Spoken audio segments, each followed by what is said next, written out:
మంత్రి గారు న్యాయం చేయాలి మధ్యాహ్న భోజన కార్మికులకు సురేఖ మేడం గారు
మాకేమున్నది ఆధారం?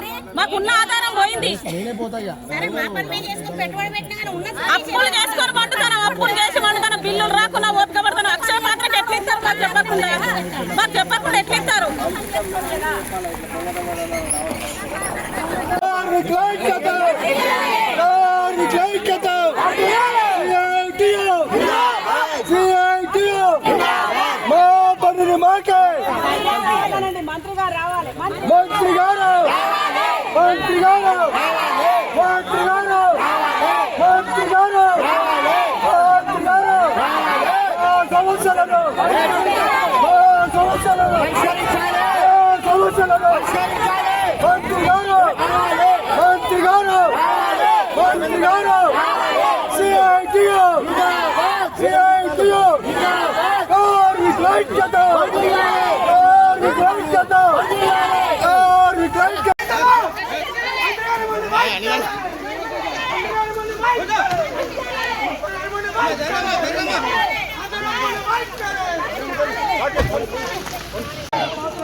వరంగల్ మండలం కిలా వరంగల్ మండలానికి సంబంధించిన మధ్యాహ్న భోజన పథకాన్ని కార్మికులకు ముందస్తు సమాచారం ఇవ్వకుండా 25 సంవత్సరాల నుంచి వాళ్ళు పనిచేస్తుంటే లెక్క ఖాతరు కూడా చేయకుండా ఈ రోజు అక్షయ పాత్రకు గవర్నమెంట్ ఇవ్వడం చాలా దురదృష్టకరం.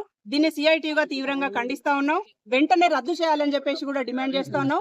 అందులో భాగంగానే ఈ రోజు మంత్రి సురేఖ మేడం గారి ఇల్లు ముట్టడి కార్యక్రమానికి రావడం జరిగింది. మేడం గారు ఒక మహిళ అయ్యుండి సాటి మహిళల కష్టాన్ని అర్థం చేసుకుంటారని మా సమస్యలను విన్నవించుకోవడానికి మధ్యాహ్న భోజన కార్మికులు ఒకసారి మీరు చూడండి, అందరూ 50 ఏళ్ల పైబడి 60-65 ఏళ్ల వాళ్ళు కూడా పనిచేసుకుంటారు. పిల్లలు తిండి పెట్టక వాళ్ళు స్వయం కృషిగా పనిచేసుకుంటూ బతుకుతున్న ఇట్లాంటి మహిళల మీద సాటి మహిళ అయ్యుండి ఇవాళ పోలీసులను పెట్టి మమ్మల్ని అరెస్ట్ చేయించడం చాలా దుర్మార్గమైన పరిస్థితి. దీన్ని తీవ్రంగా నిరసిస్తా ఉన్నాం. ఇప్పటికైనా మంత్రి గారు దిగి రావాలి, మధ్యాహ్న భోజన కార్మికుల సమస్యను పరిష్కారం చేయాలి. అక్షయ పాత్రకి ఇచ్చేటువంటి నిర్ణయాన్ని తక్షణమే వెనక్కి తీసుకోవాలి. మా సిఐటి నాయకత్వాన్ని కేసులు పెడతామని చెప్పేసి తీసుకెళ్లిళ్ళు వెంటనే బేషరతుగా వాళ్ళందరినీ కూడా విడుదల చేయాలని చెప్పేసి ఈ సందర్భంగా డిమాండ్ చేస్తా ఉన్నాం. లేని పక్షంలో సిఐటిగా రాష్ట్ర వ్యాప్తంగా ఈ యొక్క ఆందోళన కార్యక్రమాన్ని మేము చేపడతాము. వెంటనే గవర్నమెంట్ రేవంత్ రెడ్డి గారు ఏదైతే మధ్యాహ్న భోజన కార్మికులకు 10,000 రూపాయల వేతనం ఇస్తానని హామీ ఇచ్చాడో ఆ హామీని కూడా అమలు చేయాలి. అక్షయ పాత్రకు లేదా స్వచ్ఛంద సంస్థలకు ఇచ్చేటువంటి నిర్ణయాన్ని వెంటనే వెనక్కి తీసుకోవాలని చెప్పేసి ఈ రోజు రాష్ట్ర ప్రభుత్వాన్ని కూడా డిమాండ్ చేస్తా ఉన్నాం.